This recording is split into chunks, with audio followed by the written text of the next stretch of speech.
Assalamualaikum warahmatullahi wabarakatuh. Yang terhormat Bapak Khalid Wardi selaku dosen pengampu mata kuliah akhlak tasawuf dan teman-teman yang saya cintai dan saya banggakan. Saya Eka Sevia Andriani. Pada video ini saya akan menjelaskan tentang relevansi ajaran tasawuf bagi kehidupan muslim di era modern. Baik, penelitian ini dilatar belakangi oleh budaya materialistik sehingga hampir semua aspek kehidupan dinilai pada ukuran material. Dan sebagaimana yang ditunjukkan oleh Rasulullah SAW bahwa akhlak tasawuf ini sangat relevan bagi kehidupan era modern saat ini. Dalam aspek kehidupan, modernisasi ini memiliki beberapa dampak. Mayoritas masyarakat muslim dihadapkan oleh era baru di mana nilai-nilai yang diyakini selama ini itu mengalami perubahan seiring berjalannya waktu. Seperti contoh, pada dampak materialisme pada aspek pendidikan formal yang diutamakan pada orientasi dunia, sehingga banyak siswa yang setelah lulus menjadi sarjana mengalami gangguan jiwa apabila tidak mendapatkan pekerjaan. Adapun yang terjadi pada aspek ekonomi yang menjadikan hedonisme ini sebagai gaya hidup atas dasar gengsi sehingga banyak keluarga yang bangkrut. Dan sebagaimana dampak dari aspek ini, banyak keluarga yang mengalami keretakan dan anak-anak yang menjadi korban dari kejadian tersebut. Dan metode ini menggunakan metode jenis penelitian pustaka atau library research.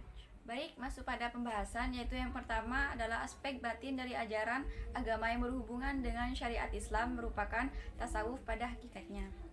Dan secara umum, tasawuf adalah upaya pembersihan jiwa atau taqiyatu al-nafs untuk mengutamakan perhatian kepada Allah Subhanahu wa taala semata.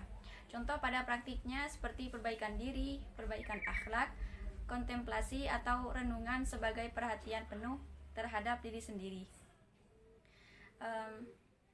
Sementara secara bahasa, kata tasawuf menurut Al-Hujwiri berasal dari 4 istilah etimologis, yakni syuf pakaian wol, syafa suci, ahlus sufa sahabat Nabi yang tinggal di halaman Masjid Nabawi, dan sof barisan.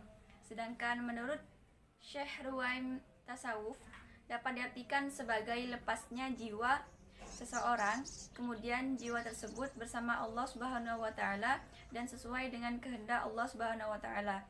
Dan masih banyak makna tasawuf menurut sufi-sufi lainnya. Yang kedua, akhlak mulia dalam tasawuf. Akhlak dibagi menjadi 2 bagian penting, yaitu akhlak lahir dan akhlak batin. Yang pertama, akhlak lahir yang terdiri atas tingkah laku, perkataan, penampilan, gerak-gerik, dan lain-lain. Yang kedua, akhlak batin terdiri dari hal ihwal yang berkenaan dengan kondisi jiwa, dalam adab dalam beribadah, sifat-sifat yang terpuji, tata krama, dan lain sebagainya. Dalam tasawuf, berakhlakul karimah ini sangat penting. Maka dari itu, kita sebagai manusia harus memiliki akhlak terhadap Allah Subhanahu wa taala, akhlak terhadap sesama manusia, dan akhlak terhadap lingkungan. Sebagai contoh, dapat kita saksikan yang telah dilakukan oleh guru Syekh Abu Hasan Al-Sadili bahwa seorang murid hendaknya selalu mengosongkan diri dan mengosongkan ilmu yang dimilikinya di hadapan guru yang sedang dan telah mengajarinya. Hal ini dilakukan beliau saat hendak berguru kepada Syekh Ahmad Al-Basis. Yang ketiga, kondisi spiritual atau bisa disebut dengan kondisi kejiwaan dalam tasawuf. Berikut beberapa kondisi kejiwaan yang dapat kita terapkan setiap individu dalam kehidupan, khususnya pada era modern saat ini. 1. Kurbah. Yang dimaksud kurbah di sini ialah kondisi spiritual yang mulia, kedekatan dengan Allah Subhanahu wa taala yang dapat menyebabkan hati merasa tenang, selalu tentram karena Allah Subhanahu wa taala selalu memberkahi setiap hambanya. Dalam kurbah ini pada hakikatnya merupakan intisari dari ajaran tasawuf karena berhubungan langsung dengan Allah Subhanahu wa taala merupakan tujuan yang ingin dicapai setiap manusia. Yang kedua, khauf dan raja. Khauf yang berarti rasa takut dan harapan adalah raja. Dengan kita dekat kepada Allah Subhanahu wa taala, maka akan timbul rasa takut dan juga harapan. Takut ada 3 golongan. Yang pertama, takutnya orang-orang awam adalah takut akan siksa dan hukuman dari Allah Subhanahu wa taala. Yang kedua, takutnya orang-orang golongan menengah adalah takut dikarenakan terputusnya hubungan mereka dengan Allah Subhanahu wa taala. Yang ketiga, takutnya golongan khusus yakni orang-orang mulia derajatnya yang hanya takut kepada Allah Subhanahu wa taala semata. Adapun raja juga dibagi menjadi 3 bagian, yakni 1 harapan orang-orang umum, yaitu berharap akan pahala yang diberikan Allah Subhanahu wa taala. Yang kedua, harapan orang-orang golongan menengah seperti berharap akan keluasaan rahmat Allah Subhanahu wa taala.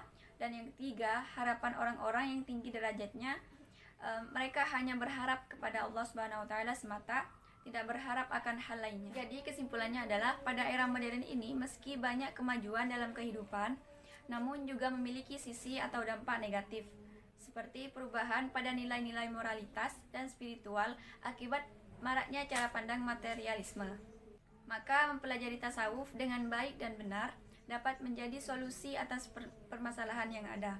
Karena pada dasarnya tasawuf ini merupakan bagian penting dalam syariat Islam yang bersifat menyucikan diri atau penyucian jiwa.